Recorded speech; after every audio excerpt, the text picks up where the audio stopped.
this opponent, which is 1100 elo, and how I accidentally defeated him. He forgot that the fact that I can just take and then double his pawn structure. Why is this a blunder? I can just take the knight, and you have to take my knight or else I will win a knight. So he takes my knight, my bishop opens up to see the bishop, which is being undefended, and now I take the blunder bishop. Absolute crazy move.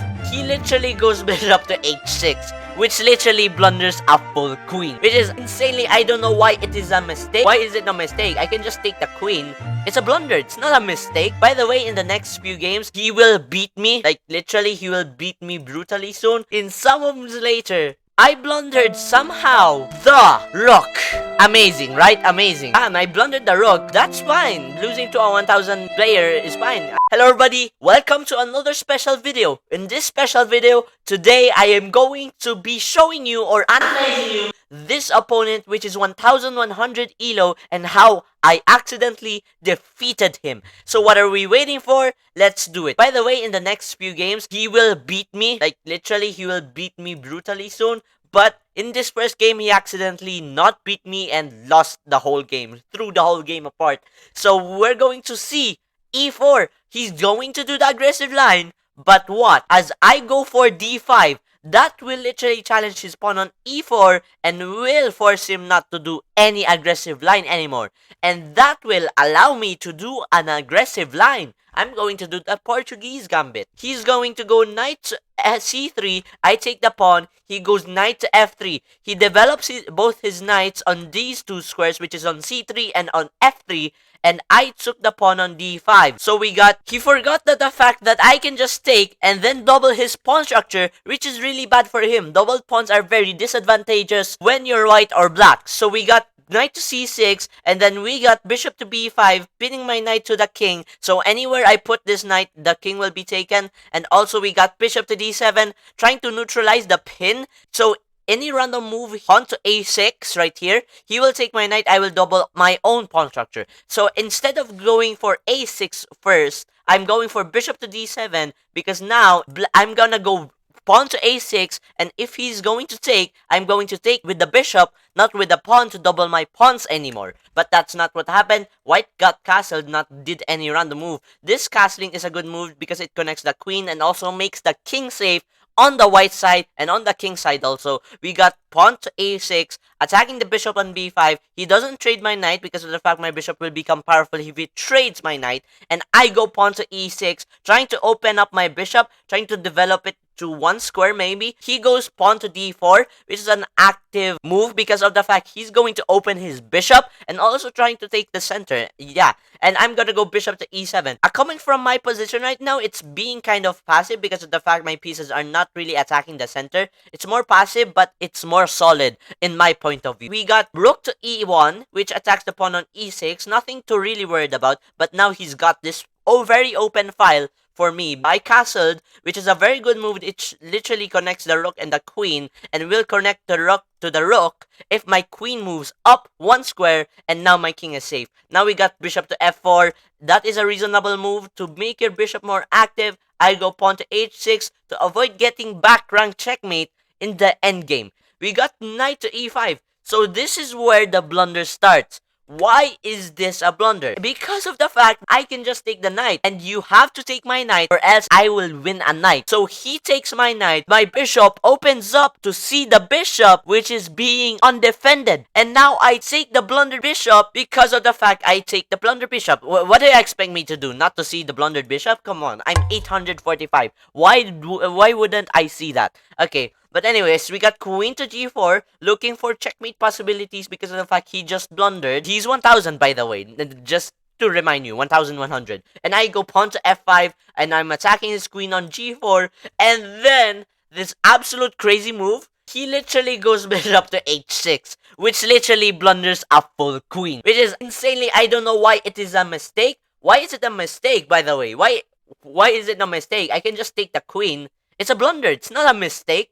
Why would it say that it is a mistake? He blundered the queen, he blundered the bishop, and now I'm on to the next game, which is a rematch of me between him for his own revenge right now, because of the fact he literally blundered the game on the previous game. So we're going to start with e4, an aggressive line, and he's going for the Karo-kan with c6. Since I know some things about the Karo-kan, I go for the advanced variation where I could take some space instead of being passive, which I did go for the advanced variation, and now we got bishop to f5. Like what Gotham said, bishop to f5 is a little bit passive. The computer likes it. This is the best move according to the computer, but you will be subjected to a bit of a space advantage. I think that is what Gotham said, but I prefer pawn to c5 because of the fact if pawn to c5 and then knight to c6, and at this time now the space advantage isn't really much of a problem for black because these two pawns can be easily attacked. But he goes for this line, then he goes for this line. He is the one to choose what to do, and I go pawn to f4, trying to solidify the center in case of pawn to f6. He goes pawn to e6. I go knight to f3, reinforcing the center a bit more. We got pawn to h6. I also develop my knight, by the way, in knight to f3. He goes pawn to h6, preventing knight to g5. And then I go knight to c3, which is a developing move to make my knight go more squares in the future. And then we got bishop to b4, which literally pins my knight to the king. Anywhere I move this knight, my king will be taken. So, bishop to d2 unpins my king. And also, not only that, if he takes, I can just take with the bishop, not with the pawn, so that I cannot double my pawns. So we got knight to e7, then I go pawn to a3, he goes back bishop to a5, going back, and then maybe I can neutralize the pin with pawn to b4, but nah. I want to have the choice of castling over here, so I don't want to weaken my king much if I castle here, but I actually castled short, which is, I don't know why. I don't know why I cannot just neutralize the pin. Maybe because of the fact I can weaken some of the squares. I don't know. He goes bishop to c7. I don't know what the heck that move is. The computer preferred developing the knight for my opponent over here, but he goes bishop to c7. Maybe because he's scared of the fact of pawn to b4. But anyways, any random move, like literally if I go here, he can just go back any way he wants. Anytime he can just go back to the safe square on c7. But I think what happens. He wants to go there, then he goes there. Listen, this is a 1000, I'm an 800. I am no person to literally say something about this, but I'm just saying what the advantages of black position is, maybe, for the computer, according to... So I'm gonna go queen to e1, which is a very, very blunderous move. Wait, no, not very blunderious move because of the fact he can just take my pawn. It's not very blunderious because of the fact it's just a pawn. He just took one free pawn. I mean, is that a problem? No. Is my territory kind of going to explode? Kind of, because of the fact the bishop is there being a gangster and literally going to stay there forever, I think. But literally, he didn't see that. He literally doesn't see that. Instead, he goes pawn to b6, which is a mistake, because I don't know why it is a mistake. I go queen to f2, he goes pawn to c5, attacking my center, attacking my flank pawn on d4, my center pawn on d4. I go bishop to e3, reinforcing the center. By the way, he's still not taking my pawn on c2, which is, I don't know why. It's not being guarded, and it's a blunder. But the computer doesn't want to take that pawn, maybe because of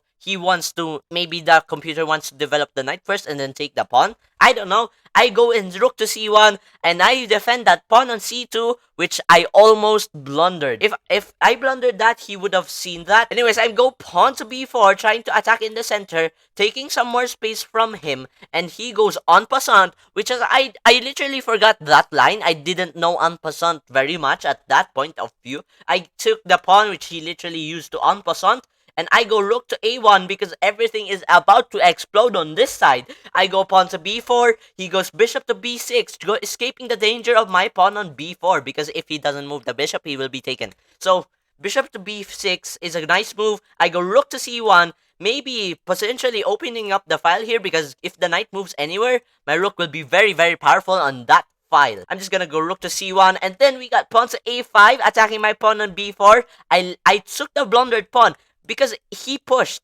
He was protecting that pawn, but he pushed, undefending that pawn, attacking my other pawn, but he undefends his pawn, so which means I took that pawn, which means it's a blunder. He takes, I take back, he can take my rooks, which he did, and I take back, and now I have this very powerful rook and this very powerful knight going to breach in any moment. But in some moves later, I blundered somehow the rook.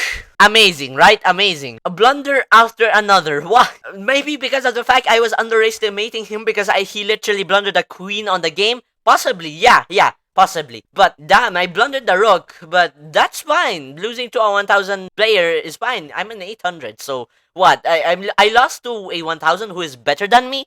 Yeah, sure, because he is better than me. What do you expect? More possibilities of me winning? I'm an 800 person. Could you believe that? Yeah. This is the last game. I hope you enjoyed the video. Like, really. Yeah. Please go to my Twitch channel. I live stream there every 7, usually. And please go to my Discord where I literally chat. And then a couple of fans are there on Discord. So, feel free to go one of those links together. And yeah, if you enjoyed the video, please subscribe and like. If you enjoyed the video, yeah. See you guys in the next video. Peace out.